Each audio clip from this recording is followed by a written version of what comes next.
अब बहुत सारा कुछ काम कर रहे थे, बस उसमें से थोड़ा सा टाइम निकाल के अपना लंच खत्म करने की कोशिश में लगे हैं और फोकस कहीं और है, तो अगेन आप माइंडफुल ईटिंग नहीं कर रहे हैं। तो सबसे पहले वो करने की जरूरत है। तो उससे पहले मैं आपसे जानना चाहूंगी कि आपको याद है कि आपने लास्ट मील क्या खाया था? मुझे चैट बॉक्स में आप टाइप करके बताएं लास्ट मील आपने क्या खाया था। जितने लोगों को याद है वो जरूर लिख पाएंगे, किसी से पूछने की जरूरत नहीं है कि कल क्या बना था। और लास्ट मील मैं आपको बता दूं कल लंच में क्या खाया था, मतलब अगर आप ये बता पाए तो मतलब बेस्ट होगा, नथिंग लाइक इट। और अगर आप ये बता पा रहे हैं मतलब आपने उसे माइंडफुली खाया है। मतलब मैं लंच पूछ रही हूँ, ये तो खैर बहुत सिंपल है इसका आंसर तो। लंच, कल लंच में आपने क्या खाया था? और अगर जितने लोग इस कम्युनिटी का पार्ट है, मेरे हिसाब से मैक्सिमम लोगों को याद होगा, क्योंकि हम अपने मील की पिक्चर भी क्लिक करते हैं, अपने कोच को भी भेजते हैं, तो हम कहीं ना कहीं ये याद रखते हैं हम क्या खा रहे हैं। लेकिन अगर आज आप फर्स्ट टाइम आए हैं और अगर आपको याद नहीं है, तो आपको अपने ऊपर काम करने की जरूरत है। ओके, बहुत बढ़िया, जोरदार तालियां उन सभी लोगों के लिए जो छोले भटूरे एंजॉय कर रहे हैं अपने ट्रांसफॉर्मेशन के साथ। ओके, आगे बढ़ेंगे। माइंडफुल ईटिंग इम्पॉर्टेंट क्यों है, क्यों हम इसके बारे में बात कर रहे हैं और क्यों जरूरी है, मतलब ये ध्यान से खाने को खाना, मतलब ये इतना इम्पोर्टेंट क्यों है?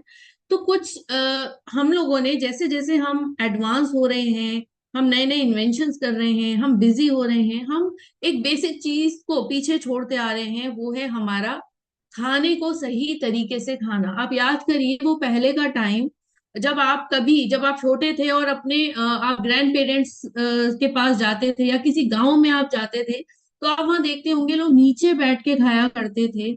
और जब खाते थे तसल्ली से बैठ के, मतलब पूरा प्रॉपर टाइम निकाल के वो खाते थे, खाने को हाथ जोड़ते थे, प्रे करते थे, थैंक यू बोलते थे, ये सारी चीजें वो करा करते थे। लेकिन आज के टाइम पे हमारी जो फास्ट लाइफ हो गई है उसमें हम ये बहुत सारी चीजें भूल गए हैं। तो माइंडफुल ईटिंग करने से सबसे पहले तो हमारा डाइजेशन इंप्रूव होता है। आजकल बहुत कॉमन हो गए हैं डाइजेस्टिव इश्यूज, मतलब हर दूसरे से तीसरे इंसान को डाइजेशन से रिलेटेड बहुत सारे चैलेंजेस हो रहे हैं।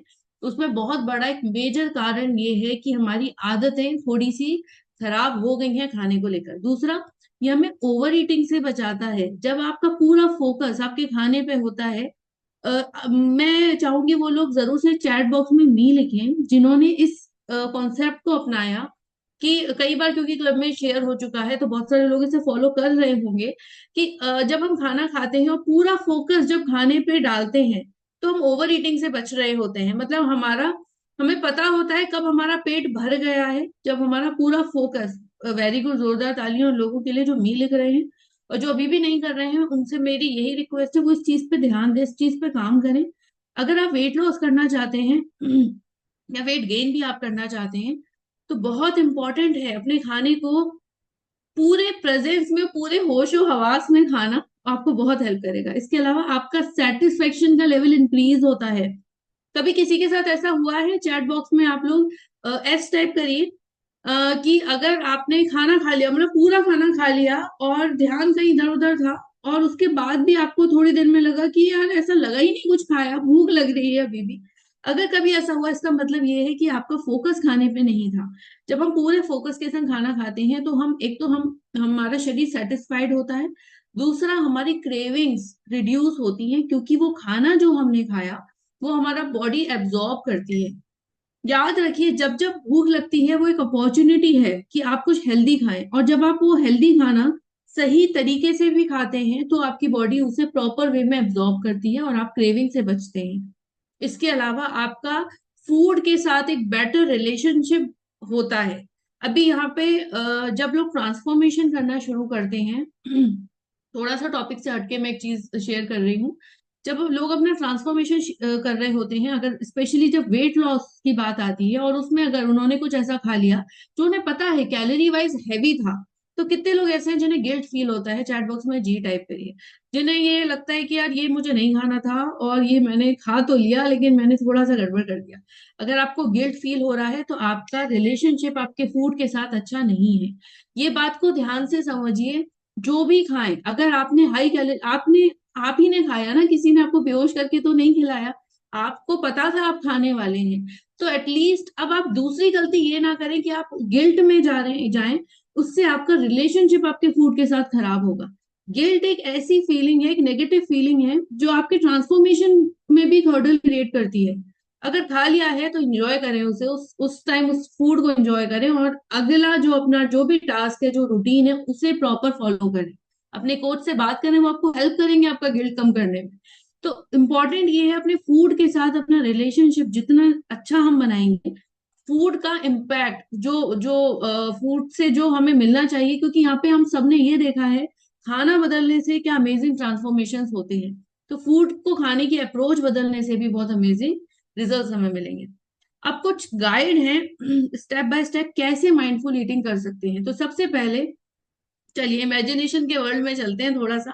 शानदार सा फूड आपके सामने, एक प्लेट आया है, बढ़िया सी थाली, जो आपको फेवरेट, जो भी आपकी डिश है, या आज आपका जो खाने का मन है उसे इमेजिन करिए, और वो आपके सामने आया है। तो सबसे पहले आपका काम क्या है, उस फूड के टेक्सचर को, उस फूड वो किस शेप में, अगर मान लीजिए चपाती रखी है आपकी प्लेट में बढ़िया सी गरम गरम गोल गोल, तो उसके शेप को आप देखिए अच्छे से, उसके कलर को देखिए, उसके टेक्सचर को फील करिए। अब इससे क्या होगा, आपकी आंखें आपके बॉडी में, एक जब हम खाना खाने वाले होते हैं उससे पहले ही कुछ एंजाइम्स रिलीज होने स्टार्ट हो जाते हैं जो उस खाने को पचाएंगे।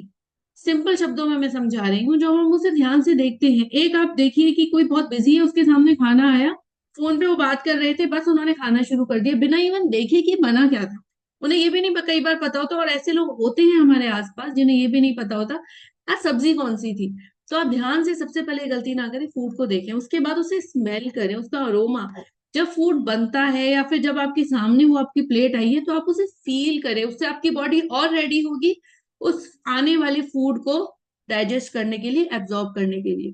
उसके बाद अगर आपकी आदत है फोक से खाने की, या ज्यादातर आप स्पून यूज करते हैं, एक बार ऐसा करके देखें कि स्पून यूज ना करें। मैंने अभी रिसेंटली ये चीज करनी शुरू करी है कि स्पेशली जो रसम राइस है, सांबर राइस है, कुछ ऐसी चीजें हैं, आप हाथ से खा के उन्हें देखिए। सबसे पहले तो आपके जो हाथ है उसका टेम्परेचर जितना आपकी बॉडी को चाहिए उतना ही वो मेंटेन करके ही आपके मुंह में आप उसे ले पाएंगे, क्योंकि अदरवाइज चम्मच से तो हम बहुत गरम गरम भी खा लेते हैं जो हमारी बॉडी को नहीं चाहिए। वो जो टेम्परेचर उसे चाहिए वो हाथ वो सेट करके ही आपको देंगे, और दूसरा आप उसको और अच्छे से फील कर पाएंगे उस फूड के टेक्सचर को।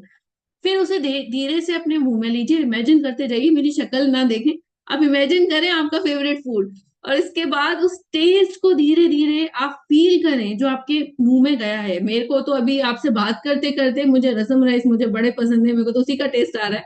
इसके अलावा फिर धीरे से आप उन्हें उसे चबाना शुरू करें। हम जल्दी में अक्सर अपने फूड को चबाते नहीं हैं, सीधे निगल जाते हैं, और दांतों का काम आंतों से कराते हैं, जिससे वहां पे डाइजेस्टिव जो पूरा जो सिस्टम है डाइजेशन वाला, वहां पे प्रेशर क्रिएट होता है। ना फूड ढंग से डाइजेस्ट हुआ, ना एब्जॉर्ब हुआ ढंग से, बल्कि ज्यादातर वेस्ट में गया, बल्कि एक्स्ट्रा ओवर वर्क आपने अपनी आंतों से करा लिया। तो बेटर ये है जिसका काम जो है उसी से कराएं, अच्छे से उसे चबाएं। उसके बाद आप वो उसको जब सॉलो करेंगे, उसको आप निगलेंगे अपने गले से नीचे, आपकी बॉडी पूरी तरह से रेडी है उस फूड को लेने के। एक हमने जल्दीबाजी में खाया और जबरदस्ती उस पर थोप दिया, एक हमने उसको पूरा रेडी कर दिया और तब उसे दिया। आप देखेंगे एब्जॉर्प्शन बहुत अमेजिंग होगा आपका फूड। चलिए वापस आ जाइए, लंच में अच्छे से खाएंगे। उसके बाद अब कुछ प्रैक्टिकल टूल्स हैं। सबसे पहला, अगर आपकी आदत है वेब सीरीज देख के खाने की, कुछ फोन पे बात करते खाने की, कुछ आप सोचते हैं दो चार काम भी साथ में निपटा लूं, कुछ मैसेजेस ही चेक कर लूं खाने के साथ, थोड़ा टाइम बचेगा, आप गलत कर रहे हैं अपनी बॉडी के साथ। आप वेब सीरीज एंजॉय कर रहे हैं, आप वेब सीरीज में आप कुछ भी देख रहे होंगे, आपको पता है कि फूड जिस तरीके से बनाया जाता है उसकी एनर्जी उस फूड में आती है। सेम ऐसे ही जब आप खा रहे हैं तब आप जिस माइंडसेट में, वो एनर्जी भी आप ले रहे हैं।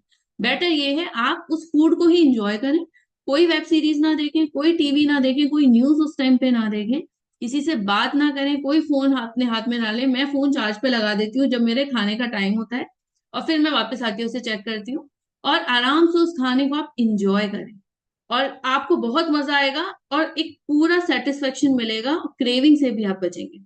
इसके अलावा अगेन जैसा मैंने बोला, फोक एंड नाइफ का बहुत ज्यादा यूज करते हैं, तो कई बार कम करें, मतलब कभी कभी करें। अगर बहुत ज्यादा आदत है हमेशा स्पून से ही खाने की, कभी कभी कोशिश करें ना खाएं। स्मॉलर पोर्शंस खाएं। अभी कितने लोग ऐसे हैं जो एक रोटी को मतलब एक हाफ चपाती एक बाइट में खा लेते हैं। मतलब ईमानदारी से वी बना दीजिए अगर आप ऐसा कर रहे हैं, हाफ चपाती तोड़ी। आपने कितने लोगों को देखा है अपने आसपास कि बहुत बड़े बड़े बाइट खा रहे हैं? वो बड़े बाइट हमारा जो दांत है वो उसको ढंग से नहीं चबा पाते। तो सबसे पहले तो अपने पोर्शंस को कम करिए। अब मैं आपको बोलूं, जो हाफ चपाती का एक बाइट खा रहे हैं कि आप और छोटा करें, वो आपके लिए मुश्किल है। आप उसका भी हाफ करके खाएं। हर चीज को बहुत छोटे पोर्शन में करेक्ट करने की कोशिश करें, धीरे धीरे उसकी फ्रीक्वेंसी फिर आप उस हिसाब से बढ़ाएं और फिर आपको उसमें बेहतर रिजल्ट्स मिलेंगे। लेकिन ये थोड़ा सा कॉन्शियसली इस चीज के ऊपर काम करें। अच्छा, एक आदत है स्पेशली लोगों की कि टाइम देख के खाना खाते हैं।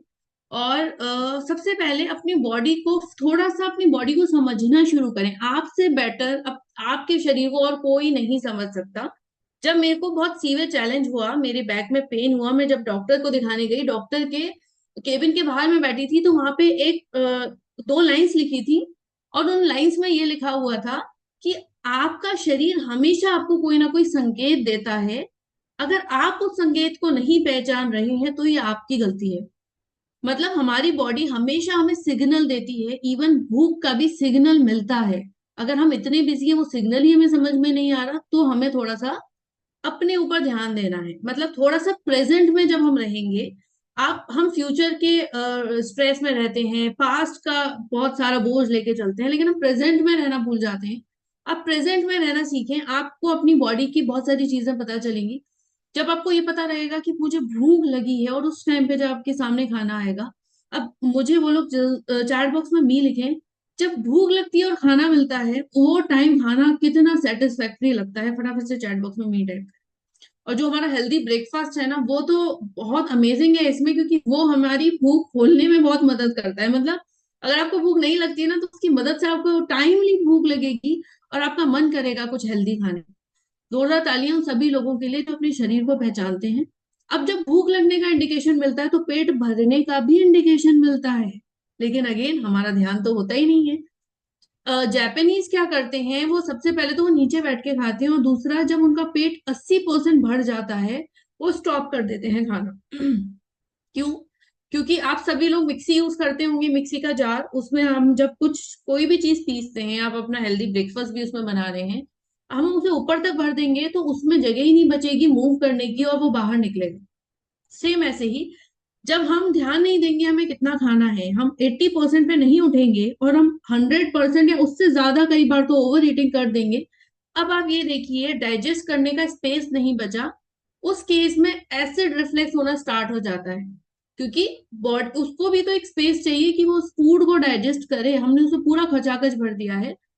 इसलिए बहुत इंपॉर्टेंट ये है कि 80%, और वो ये भी आप तब कर पाएंगे जब आप माइंडफुली ईटिंग करेंगे कि यस अभी सेटिस्फैक्ट्री लेवल आ चुका है, अब इससे ज्यादा खाऊंगा तो ओवर ईटिंग हो जाएगी। तो ये ओवर ईटिंग से बचे। और एक बहुत इंपॉर्टेंट चीज जो बिल्कुल नहीं भूलनी है, हमेशा ग्रेटिट्यूड पे करें खाना खाने से पहले। और क्योंकि वो खाना आपको जो मिला है, बहुत सारे लोगों के पास तो अवेलेबल भी नहीं है। जरूरी नहीं है वो अवेलेबल नहीं है कि बात मैं उन लोगों के लिए कर रही हूँ जिनके पास कमी है किसी चीज की। बहुत सारे बिजी लोग हैं जिनके लिए अवेलेबल नहीं है, बहुत सारे ऐसे लोग हैं जिनके पास टाइम नहीं है खाने का। लेकिन अगर आप ये टाइम निकाल पा रहे हैं, अगर आप खा पा रहे हैं, तो आप अफर्मेशन जरूर करिए, आप उसको थैंक यू जरूर से बोलिए। क्योंकि अगर आप थैंक यू बोलेंगे, आप उसको फील करेंगे, उस थैंक यू को, उस ग्रेटिट्यूड को, तो आप अक्सर माइंडफुल ईटिंग के कोई ना कोई स्टेप को फॉलो कर ही रहे होंगे, क्योंकि आपका ध्यान होगा आपके खाने पे उस टाइम पे जब आप खाना खा रहे हैं। तो ये बहुत छोटी चीज है, बहुत पहले से चली आ रही है, हमारी हमारे कल्चर में ये है कि किस तरीके से हमें बैठ के आराम से खाना खाना है। लेकिन हम आज की लाइफ में ये भूल गए हैं। तो बस ये जो सेशन था, ये उस रिमाइंडर की तरह ही था कि वापस से पुराने बैक टू बेसिक्स में जाते हैं और खाने को उसी तरीके से खाते हैं जिस तरीके से हमारे जो बड़े बुजुर्ग थे वो खाया करते थे और हमें सिखाया करते थे। तो चलिए आज से एक प्रैक्टिस करें। आज डिसाइड करिए आज कौन सी एक ऐसी हैबिट अप्लाई करेंगे माइंडफुल ईटिंग की, जो आप लाइफ लॉन्ग फॉलो करने वाले हैं, और अपने कोच को जरूर से भेजिए कि आज मैं कौन सी गलती को सुधारने वाला हूँ या वाली हूँ। और आपको 100% इसमें हेल्प मिलेगी। एंड इसी के साथ thank you so much everyone. बहुत ही, जब आप लोग इतने पेशेंस से और इतने ध्यान से सुनते हैं तो हमें बहुत ज्यादा मोटिवेशन मिलता है कि और ज्यादा अच्छे तरीके से आपको वो नॉलेज आपके संग हम शेयर करें। तो एक बार जोरदार तालियां अपने लिए बजाएं कि आपने अपने लिए बहुत ध्यान से इस सेशन को सुना, और मेरे हिसाब से 100% आप लोग बहुत कुछ इसमें से इम्प्लीमेंट करने वाले हैं। Thank you so much everyone, ऐसे ही बने रहें, आते रहें, अपनी सेहत को प्रायोरिटी दें, आप लाइफ लॉन्ग बहुत खुश रहने वाले हैं। अब आप लोग इस कॉल को लीव कर सकते हैं। Thank you.